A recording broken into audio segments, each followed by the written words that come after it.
Hello everyone, I'm Kate Vanneman. And I'm Phil Wrighthouse. Coming up, we have good news for those of you looking for summer work. And the weather team gives us some information on severe weather. But first up, here's Kate with more on Sexual Assault Awareness Month. As some of you know, the month of April has been declared Sexual Assault Awareness Month across the nation. But what many don't know is what actually constitutes sexual assault or sexual harassment.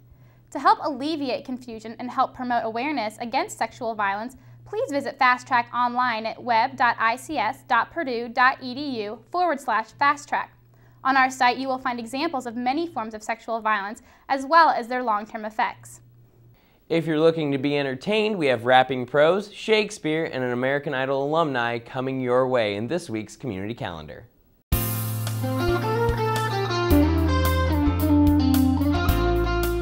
Welcome to this week's community calendar. I'm Christy Wolf.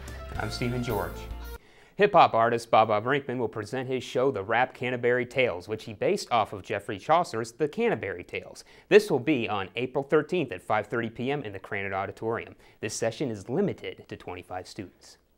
Maritza, a traditional Portuguese fado musician, will be performing at the Loeb Playhouse. This event takes place on April 14th at 7:30 p.m. For those interested, tickets are $26 for adults and $19 for students as well as those 18 and younger.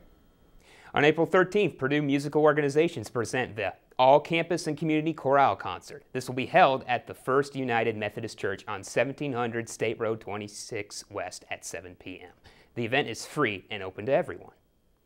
The featured speaker for the Literary Awards banquet will be Pulitzer Prize winner Rita Dove. This will be at the Union's North Ballroom on April 15th at 5:30 p.m. Banquet tickets can be purchased in Hevalon Hall, room 324, at $15 for students and $25 for adults. The CCO Just-in-Time Job Fair offers opportunities in all majors for full-time positions and internships. This will be held in Purdue's Memorial Union Ballrooms on April 14th from 10 a.m. to 3 p.m. The next research seminar is being held on April 17th from noon to 1 p.m. in Beering Hall, room 1255. The topic for the seminar will be identifying factors that affect the implementation of lean manufacturing. These seminars are free and open to everyone. Purdue Theater presents William Shakespeare's Much Ado About Nothing, a timeless work that tells the tale of taming a wild heart. For the upcoming week, it will be on April 16th, 17th, and 18th at 7:30 p.m. in Hanson Theater in Powell Hall. For ticket information, call 494-3074. On April 18th, the Purdue Musical Organization bring you their Purduette Spring Spectacular. This will be in the Long Center on 111 North 6th Street from 7:30 to 9 p.m. Tickets are $15 for the public and $10 for students. Purdue Convocations presents Ain't Misbehavin', which stars former American Idol contestants Ruben Studdard and Frenchie Davis. This will be on April 23rd at 7:30 p.m. in the Elliott Hall of Music. Tickets range from $20 to $45 for adults and $20 to $32 for those 18 or younger, including students. That's all the news in tonight's community calendar. Now back to Phil and Kate in the studio. Indiana stimulus money will soon be arriving, and some of it may be coming your way. The Young Hoosiers Conservation Corps will be using some of the money, $20 million to be exact, to provide summer work for young people across the state.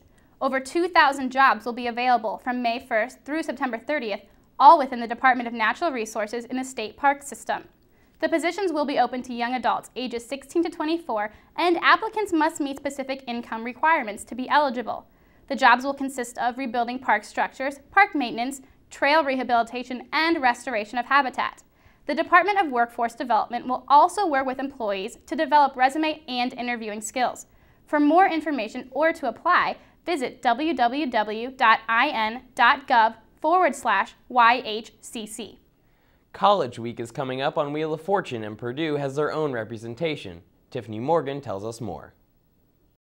While most students were going about their day, one student was heading all the way across the United States to participate in a game show and represent Purdue. I sat down with Steve Dowes to talk about his experience on Wheel of Fortune. So how did you get signed up for the show in the first place? I got an email, and the email said I've been invited to an audition for Wheel of Fortune. So I called up my sister, and she told me, that she signed me up. So I went back over there to Detroit suburbs and auditioned. What was your experience like on the show? It was a great experience, probably one of the best of my life. I was able to meet people from around the country. There's 20 different college students. And to meet celebrities like Pat Sajak and Vanna White with their reputation was pretty remarkable.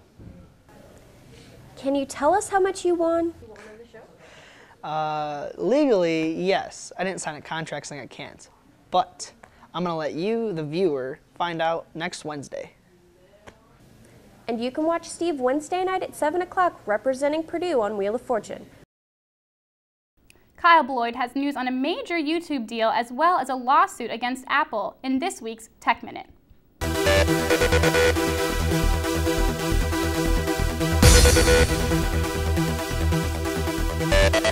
According to CNET, YouTube is in talks with Sony Pictures to acquire licensing rights to some of Sony's full-length content.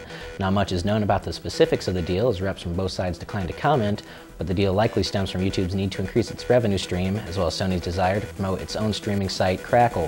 While YouTube has the market virtually cornered on streaming user-generated content, it trails sites like Hulu and licensed long-form content such as movies and television shows. A new discovery in the medical world may lead to safer and more predictable organ transplants. When the new tissue is introduced into a body during an organ transplant, the body's immune system releases killer T cells to destroy the unknown tissue.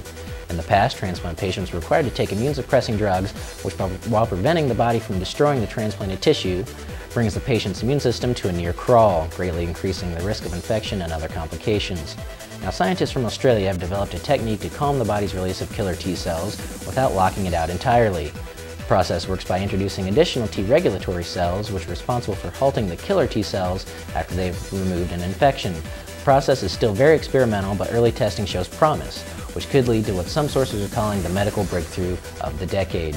Apple is being sued over its touchscreen technology that is present in many of its devices. Elan Microelectronics has filed a new suit against the giant, claiming infringement on two of Elan's patents. Some analysts say Apple could be in trouble, as Elan recently won another suit for one of the same patents that is named in the Apple suit. That's the news. I'm Kyle Bloyd, and now you know.